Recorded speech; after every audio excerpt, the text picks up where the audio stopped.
Elhamdülillahi Rabbil alemin ve salatu ve selamu ala seyyidina seyyidil enbiyayı vel mursalin ve ala alihi ve sahbihi ecma'in. Şöyle kurrunda beraber metalibi ki fezai mecazide bir sürü hakikatları yüde çıkarıp da cayet takdir teşekkür gerek boluluğu gerekli. Men noğumda gerekli bildim ki Türkmen sehran namayendalarından hattan hassa Türkmen namayenda Müslüman doğullumdan bir takdiri teşekkür edeyim.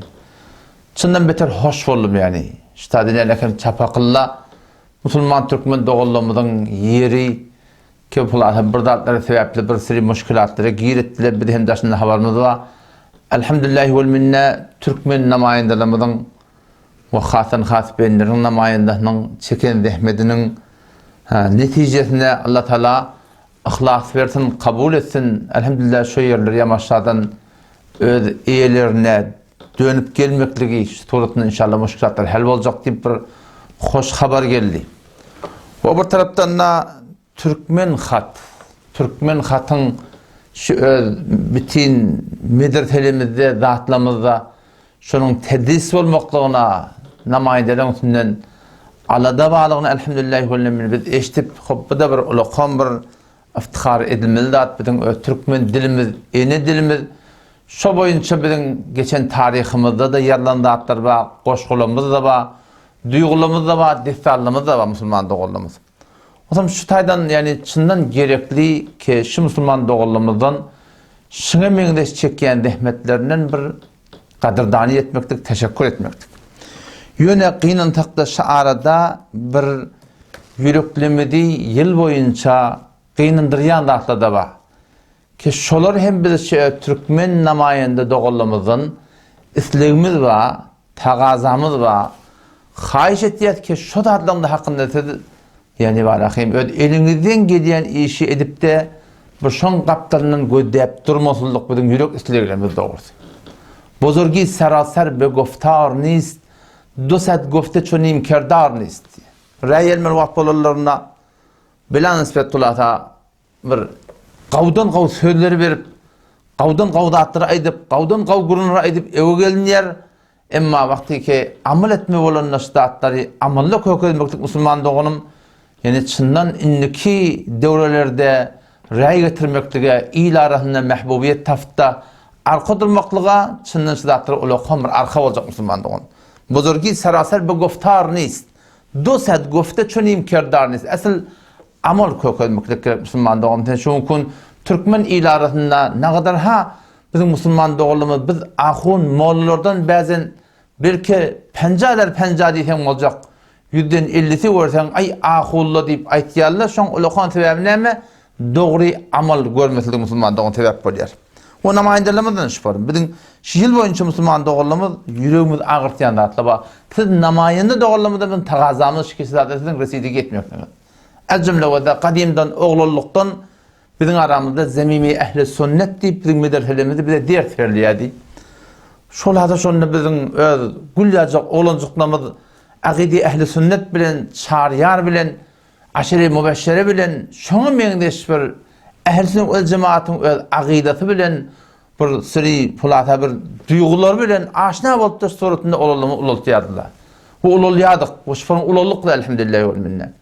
Ama kıyınan hakikaten şunu görüyen ki, şu dağıtır bizim medreselerimizde kemrenk, belki bir renk, belki kullen maraka ağdan yitip, belki bunun tersine tenerken dede, oğlum gidiyor, dede, şunu bana halletip versen, versen şunna, mukaddesat-ı ehli sünnete, kudüsü bizim medreselerimizde versen, bazen kontrolün sünnen, kulata bir sürü işleri emal edip de, şu tadı Ebu Hureyre radıyallahu anhu'a, Hazreti Osman radıyallahu anhu'a, o şunu meyleşti dağıtır Müslüman doğunum, ihanet boluyar, şu içinden bizim bütün Türkmen ehli vel cemaatın, belki fakat Türkmenle değil, bütün ehli vel cemaatın şunun hakkında qatı, yüreğe ağırıp da var siz namayende doğullamun ulaqamır vazifeti dedi ki devlet onun adamları olup da arada gezip yartınız şu dağıtları Müslüman doğullum sizin içinden residi etmekten. Ya görüyorsun yıl boyunca bir futbolistun üstünden bilmeyen şunu meyde şunun üstünden mukaddesat-ı ehli sünnete ortak maraqim bir resane-i cihani ya kemez kem İrani bolturun marahimler suratlarda gelipdi mukaddesat ehl-i sünnet Hazreti Ayşe, Telha, Zubeyre yine burada da ihanet edilmektik. Onun bir baştaki teorikteki namayendelerden görüyoruz ki şu taada şolun kanı gıdıp imanı coşa gelip şolar mukaddesat ehl-i sünnetten defa etyerler.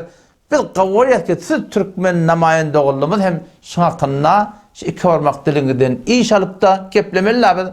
Biz gözükemiz en zamir Müslümanlığın sizden xahiş iltimasımız ki siz hem şulardan hakkında bir tefavut bulmayın ki bir şulardan öğnetçinden Müslümanlığın oğlumuz geçmekliğimiz gerek katı şularla bizim yüreğimiz kıyınındır yanda. Ya meşagılı devletilerde istihdami olma olanına yani vagan ben oğlunluktan ben yol musaliyana dünya gelen adam birmen. O şatada sertte boşum gir va. O şatada ortam malahim barıp nereden bir otobüs dolup karment geriye avvalın oğluluktan bana soruqdı şey. Ku näme deyip 50'si bizden bolmaly, 50'si olardan bolsa da. Näme şeyle bolmaly? Ki indi men ulaşıp men düşünýän ki kutahi nereden kemçilik kim edipdir? Näme deyip şeyle bolmakly? Halinki bizim aramızda ne kadar ha medrek bala oğullar va, vagan takassuslu oğullarımız va, vagan liyagatli bir camiada mufid bolabilecek hasta hop bumi varak nirulu daşlar. Şulardan istifade etmekte Hudaý kanunu esasyň öz düzgünne çarşybyna bağdat şulardan bir penca bir istimal etmekte, istifade etmekte, istihdam etmek Müslümanlyk oğlum siz namayende doğrulardan tagaza ki siz gelin şidatlarda barakym çyndan gaty eleýek çermemeklik gerek Müslümanlygyň. Türkmen dilin bizim barakym iftiharymyz bolşýarlar. Şidatlarda bir de gerek Müslümanlığın, şidatlarda bizim katı iktisadımıda, dinimizde, diyanatımızda katı bir tesir güzardatlar Müslümanlık oldu. Ya görüyorsun ki bizim aramızda bakın nabiga oğullar var. Her bir fenne muhtelif nabiga oğullar var. Şol oğullar yani varağım ben şahsen ben ölmediğim kuruyarlar var ya ki ağa bizim bir elimi tutacak adam yok mu? Bir de bir sermaye verecek adam yok mu? Bakın eğer şöyle sermaye güzarı edilse devletin üstünden bir Hanefi mezhebinin öz düzgününe göre şolar vam alıp verildi.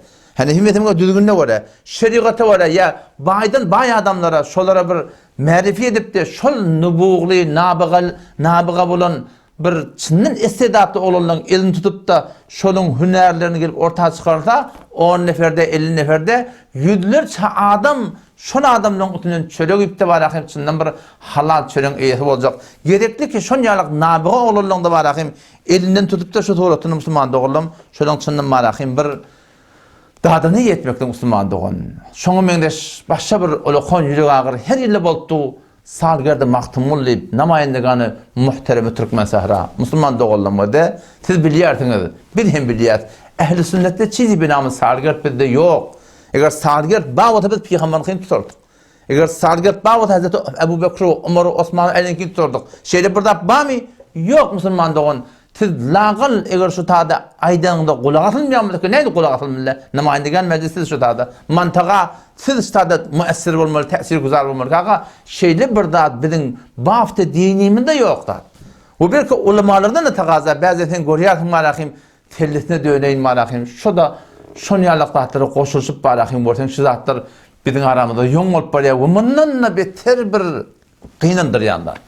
Yani oturup ikilin ýüdüň tutup İkelin yüzünü tutup ağlasan da henüz ağır. Türkmenin namusy barıp şol mahtumlyň salgerdi deyip şu taada hili erkek kaçıştırıp Türkmenin namusy ýarty ýalaňyç ýarty dolugly elinde gyjak tutarly ey kaşki erkek bolsamışdyk. Erkek de bolsa ýüzü haramda şolat Müslümandygyň Türkmenin ferhengi Türkmen musulman bolugly.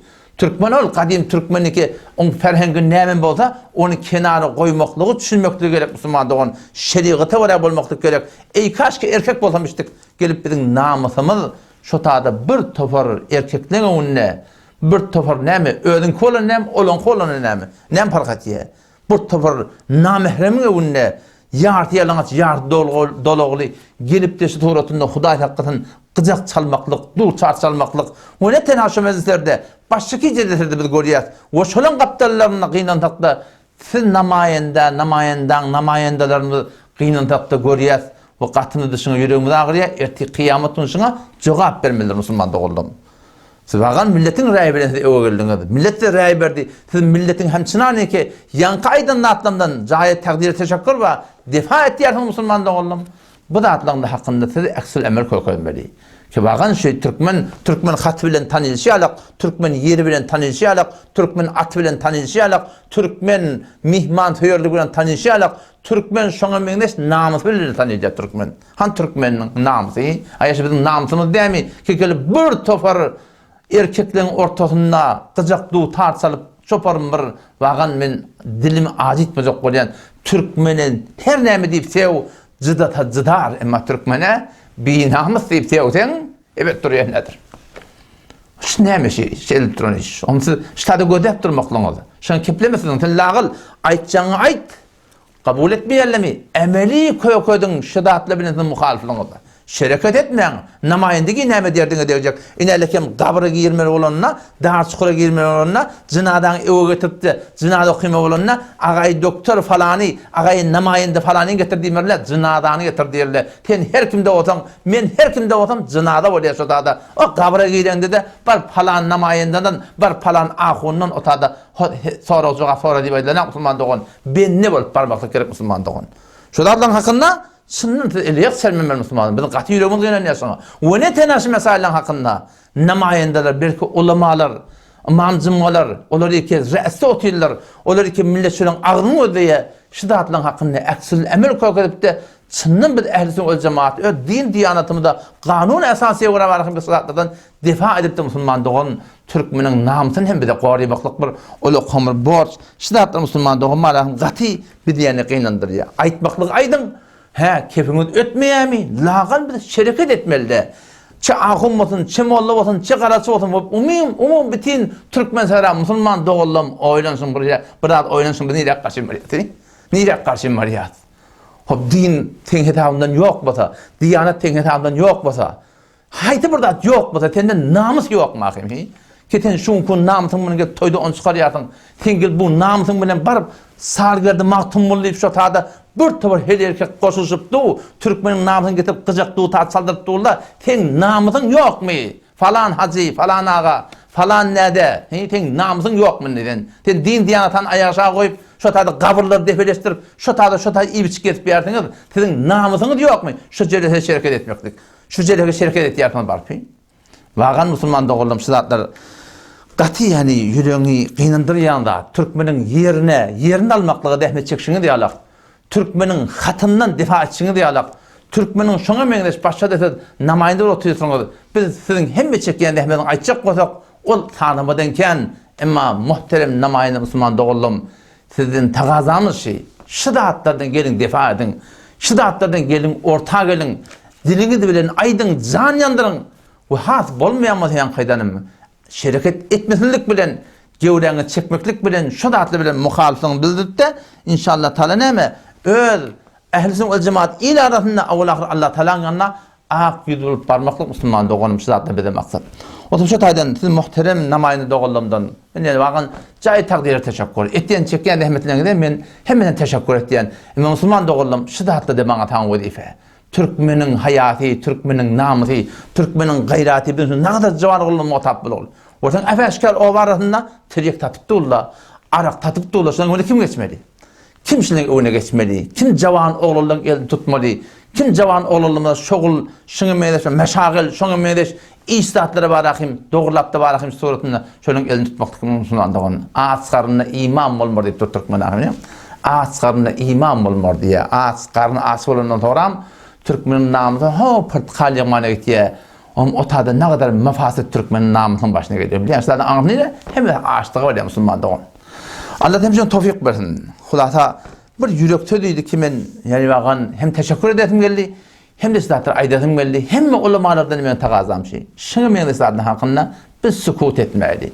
Ne yaparım Serdar Azamon geldi bir itin üstünde bir gurruna denine hem de dil bildirip şuna hakkında kepledik. Bu da atlan hakkında keplemeklik gerek musulman doğun. Fakat on gurrunda hicabın hakkında keplemeklik gerek. Şu kun hicabı ki Türkmenli olmalı şu form elden gidip bari ne mi diyeyim? Hicabda olgu tapmak kıymalı musulman doğun. Hicabda olgu tapmak kıymalı ki on bir cüdagane bir dert on hakkında men yantan musulman doğun men yanar oturun. Allah temizden tevfik versin. Vesselamu aleykum ve rahmetullahi ve berekat.